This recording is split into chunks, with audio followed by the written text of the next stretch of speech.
Welcome back once again. आज हम array में एक एग्जाम्पल और करते हैं। तो इसके अंदर आज हम सीखेंगे स्टूडेंट का ग्रेड कार्ड जो है वो एरे के यूज के साथ कैसे किया जा सकता है। आप लोगों को मैंने पिछले वीडियोस के अंदर सिंगल स्टूडेंट का ग्रेड कार्ड बताया था करना किस तरह से किया जाता है। इसके अंदर मैं उसी कॉन्सेप्ट को दोबारा से इलैबोरेट करता हूं आपके सामने। तो इसके अंदर हम क्या करेंगे, जो पहले हमने ग्रेड कार्ड बनाया है उसी ग्रेड कार्ड को C++ के माध्यम से पहले चला के देखेंगे और आप लोगों को बताएंगे कि उसमें किस तरह से चेंज करके हम इसको पूरा का पूरा बनाते हैं। ठीक है, तो देखिए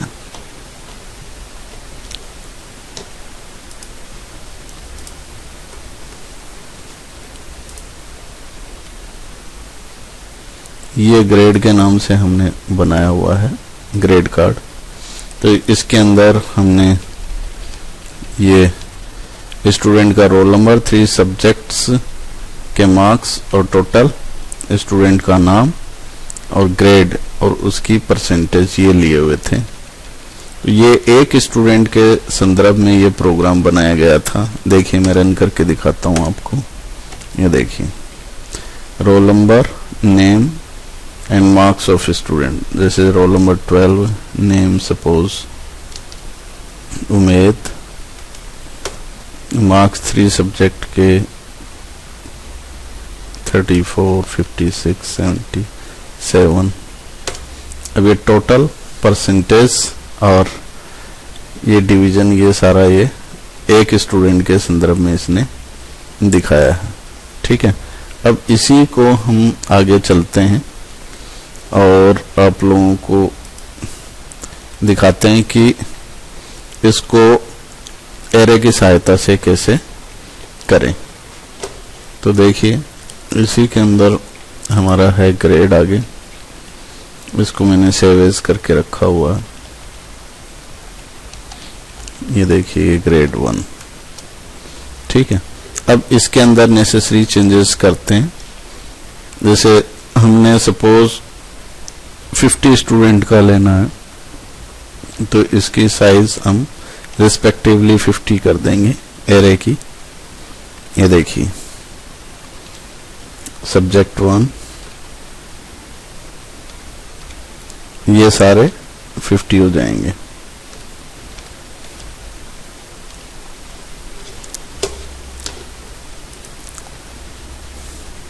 टोटल भी 50 हो जाएगा आपका। और इधर से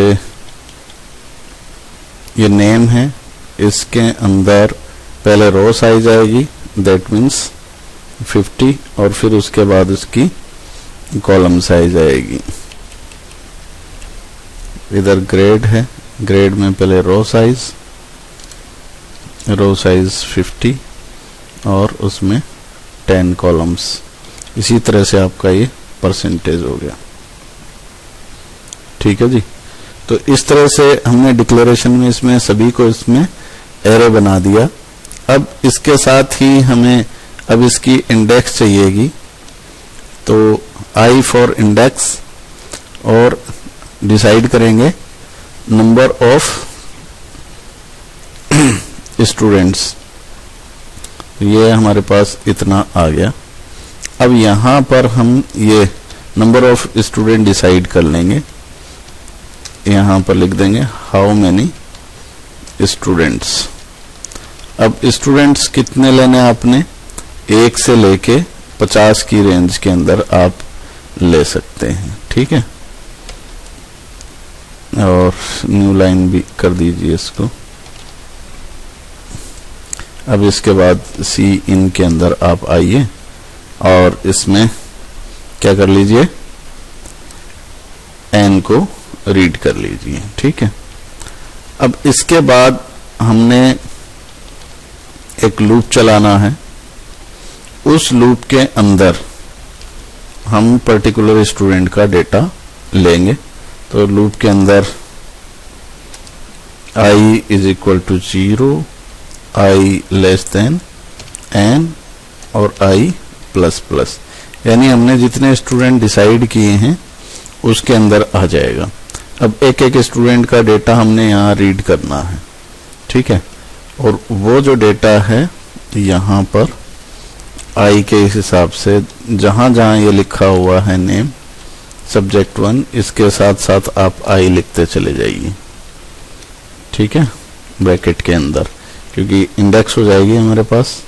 अभी हमने हो गया, यानी roll number i, name i, subject 1 i, subject 2 i, subject 3 i। तो ये आपसे पूछता रहेगा और साथ साथ ही इसका टोटल करता रहेगा, i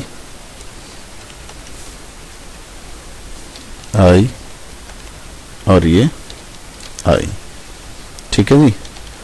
टोटल में भी ये ऑफ कोर्स i आएगा। इसी तरह से परसेंटेज है, इसमें भी आपका ये आयत को ही करेगा। अब डिवीजन निकालनी है आपने और ग्रेड के अंदर i में ही स्टोर करेगा इसका रिस्पेक्टिव। ये मैंने पहले आप लोगों को इसलिए बताया था कि आपको ऑलरेडी एक कॉन्सेप्ट आता है सिंगल स्टूडेंट का, जिससे कि आप लोग आसानी से उसको समझ के मल्टीपल स्टूडेंट के कॉन्टेक्स्ट में भी सेम प्रोग्राम को कर सके। हालांकि प्रोग्राम थोड़ा सा लेंदी है, but don't bother about it. जब एक बार समझ में आ गया करना तो करना ही, ठीक है। तो ये देखिए, ये आपका ग्रेड लास्ट इसमें हमने कर दिया, ये यहां तक हो गया। अब इसके बाद यहां हमें पूरा चेंज करना पड़ेगा, ठीक है। यहां पर हम ये फॉर लूप बंद कर देंगे और नया फॉर लूप चलाएंगे। i is equal to 0, i less than n और i प्लस प्लस, ठीक है।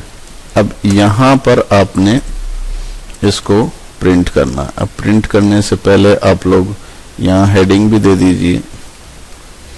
हेडिंग के अंदर आपका आ जाएगा सबसे पहले रोल नंबर, फिर एक टैब का गैप दे दीजिए, फिर बाद में नेम आ जाएगा, नेम के बाद एक टैब का गैप दे दीजिए, फिर टोटल आ जाएगा, टोटल में एक टैब का गैप दे दीजिए, फिर आपका परसेंट आ जाएगा, इसमें एक टैब का गैप दे दीजिए, फिर बाद में आपका आ जाएगा ग्रेड या डिवीजन, ठीक है। और उसके बाद आप न्यू लाइन कर लीजिए। ये आपका हेडिंग हो गया। अब इसी हेडिंग के अकॉर्डिंग इस फॉर लूप के अंदर हम डेटा को जो है वो डिस्प्ले कराएंगे। सबसे पहले रोल नंबर, तो रोल नंबर i, फिर एक टैब का हम गैप देंगे इसमें, ये एक टैब का गैप हो गया, ठीक है जी। फिर उसके बाद आपका आ जाएगा नेम, नेम के बाद फिर एक टैब का गैप, फिर उसके बाद आपका आ जाएगा टोटल,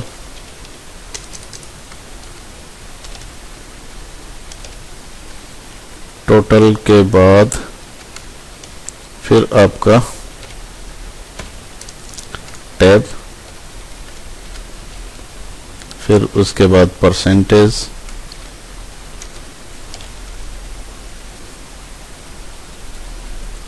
परसेंटेज, फिर उसके बाद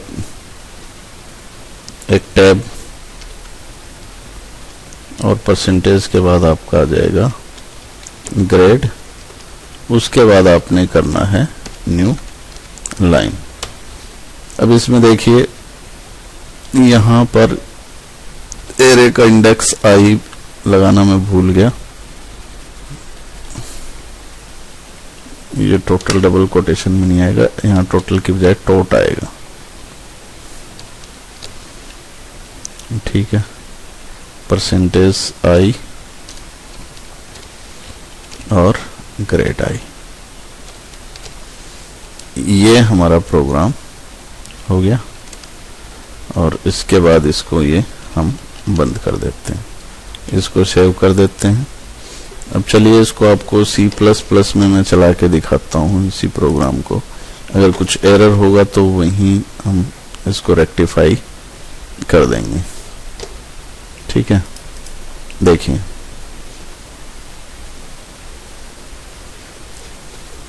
ओपन कीजिए ग्रेड 1,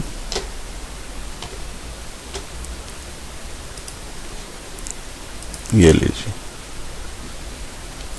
ठीक है, अब इसमें देखते हैं कितनी एरर है। कोई एरर नहीं है। रन कराते हैं।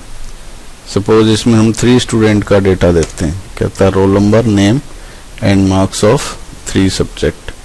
तो रोल नंबर 1, नेम हो गया सपोज उमेद, 3 सब्जेक्ट के मार्क्स। फिर दूसरा स्टूडेंट, सॉरी दूसरा नेम अमन, 3 सब्जेक्ट के मार्क्स। फिर तीसरा स्टूडेंट, और तीसरे स्टूडेंट में 3 मतलब नाम, ये नाम दे दिया। ये लीजिए। अब इसमें देखिए रोल नंबर 1 2 3, नेम, तीनों नेम आ गया, तीनों का परसेंटेज आ गया, टोटल आ गया और डिवीजन आ गया। तो इस तरीके से आप देखिए कि हमने एरे का यूटिलाइजेशन करते हुए ये प्रोग्राम किया है। जो प्रोग्राम पहले हमने एक स्टूडेंट के कॉन्टेक्स्ट में किया था, वही प्रोग्राम हमने अब मल्टीपल स्टूडेंट के कॉन्टेक्स्ट में किया है। तो एरे का जो लाभ है वो आपने देखा होगा कि क्या लाभ होता है इसका, कि वही वेरिएबल्स को इस्तेमाल करते हुए हम मल्टीपल स्टूडेंट को एरे की सहायता से कैसे प्रोसेस करते हैं। उम्मीद करता हूं कि ये डेमोन्स्ट्रेशन आपको पसंद आया होगा। धन्यवाद।